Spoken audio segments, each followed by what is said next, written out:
जय सिया राम। बहुत सारे ऐसे व्रत हैं जिससे सौभाग्य की वृद्धि होती है। उस व्रत को करने के बाद उसका बड़ा विशेष महत्व है। उन्हीं में से एक है वट सावित्री व्रत। वैसे भी वट वृक्ष की बड़ी महिमा है। एक तो काफ़ी लंबी आयु होती है वट वृक्ष की, बरगद के पेड़ की। आप अगर शुक क्षेत्र में जाएंगे जहाँ पे पहली भागवत कथा हुई थी और महाराज परीक्षित जी ने जो पहली भागवत कथा सुनी थी, वो वट वृक्ष आज भी वहाँ पे शुक क्षेत्र में मौजूद है और बताया जाता है कि लगभग वो 5000 साल से भी ज़्यादा पुराना वो वृक्ष है।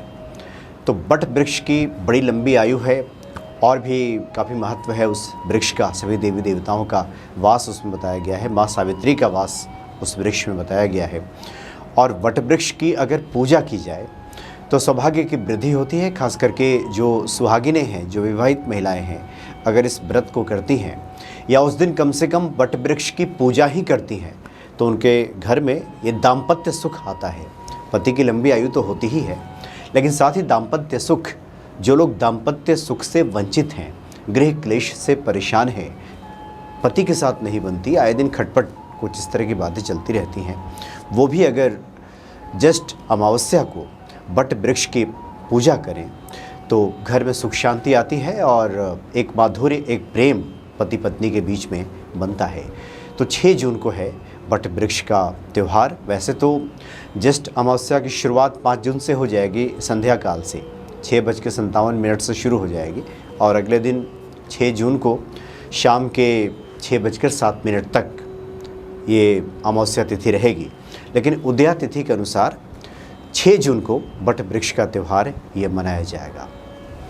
सुबह जो सुहागिन स्त्रियां हैं उसमें कई विधान हैं, कई प्रकार से पूजन का विधान इसमें बताया गया है। लेकिन जो प्रमुख तौर पे है कि उस दिन एक बांस का पंखा ज़रूर रखना चाहिए और साथ ही अगर पकवान बनाया जा सके या कुछ मिष्टान वगैरह ले करके, और उसके बाद वट वृक्ष की पूजा की जाती है। और जहाँ वट वृक्ष उपलब्ध नहीं है वहाँ पे किसी दीवार पे वट वृक्ष की तस्वीर बना करके या किसी कागज़ पे ही वट वृक्ष की तस्वीर बना करके और अपने सामने अंकित करके उसकी पूजा की जा सकती है।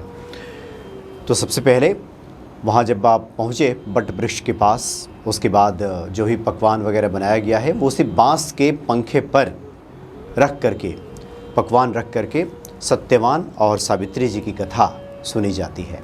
वैसे तो विधान है कि उस दिन आप सत्यवान, सावित्री, यमराज की तस्वीर लाएं, लेकिन इतना संभव नहीं है। तो मानसिक पूजा कर ली जाए, सत्यवान, सावित्री और यमराज की मानसिक पूजा कर ली जाए।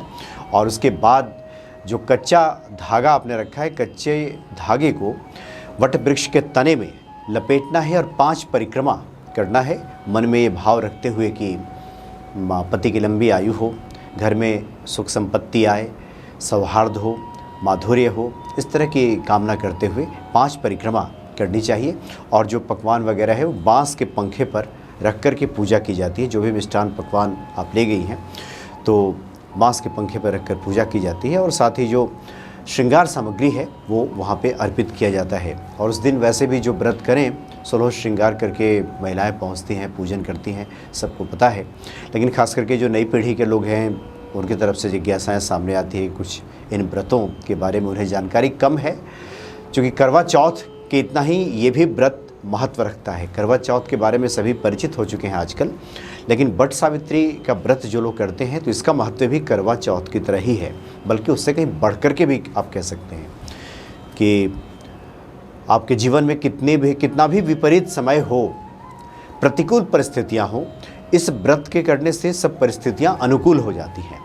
कथा सबको पता ही है कि सत्यवती का विवाह ऐसे व्यक्ति के साथ, सत्यवान के साथ हुआ था जो अल्पायु थे। और जब समय आया और यमराज उनके प्राण लेकर के जाने लगे तो सत्यवती उनके पीछे पीछे जाने लगी। और सत्यवती ने अपने पतिव्रत धर्म के बल पर और अपनी चतुराई के बल पर यमराज से उनके प्राण वापस लौटा लिए। दरअसल जब काफ़ी दूर तक वो पीछे पीछे जाने लगी यमराज के, तो यमराज ने कहा कि अब यहाँ से लौट जाओ। तो वो तैयार नहीं हुई। तो यमराज ने कहा कि कम से कम 3 वर मांग लो। तो उन्होंने पहला कहा कि मेरे अंधे सास ससुर की आंखें दे दीजिए।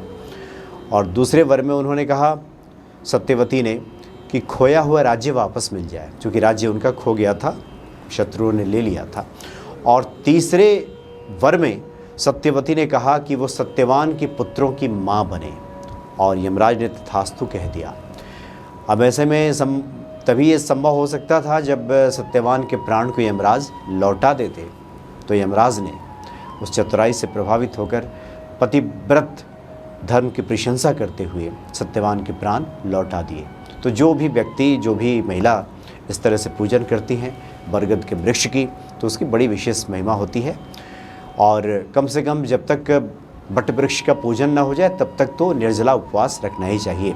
अभिजीत मुहूर्त है, इसमें पूजन किया जाए तो बहुत बढ़िया है। 6 जून को 11:36 से लेकर 12:14 तक, ये दोपहर के समय हो जा रहा है। चूँकि गर्मी ज़्यादा है इसलिए अमृत काल में भी पूजन किया जा सकता है। अमृत काल का जो समय है सुबह 5 बजे से लेकर के 7:16 तक, सुबह 5 बजे से लेकर के 7:16 तक इस व्रत को किया जा सकता है। तो इस प्रकार से आप व्रत करें, निश्चित तौर पे माता सत्यवती की कृपा प्राप्त होगी और घर जो है उसमें माधुर्य आएगा, प्रेम बढ़ेगा, धन धान्य बढ़ेगा, यानी हर प्रकार से मंगल ही मंगल होगा अगर इस व्रत को किया जाए। या कम से कम जाकर के बट वृक्ष की प्रदक्षिणा कर लें, उनको जल अर्पित कर दें, दूध अर्पित करना है उन्हें, दूध जल वगैरह अर्पित कीजिए, तो इससे निश्चित तौर पे आपको पुण्य फलों की प्राप्ति होगी। जय सिया राम।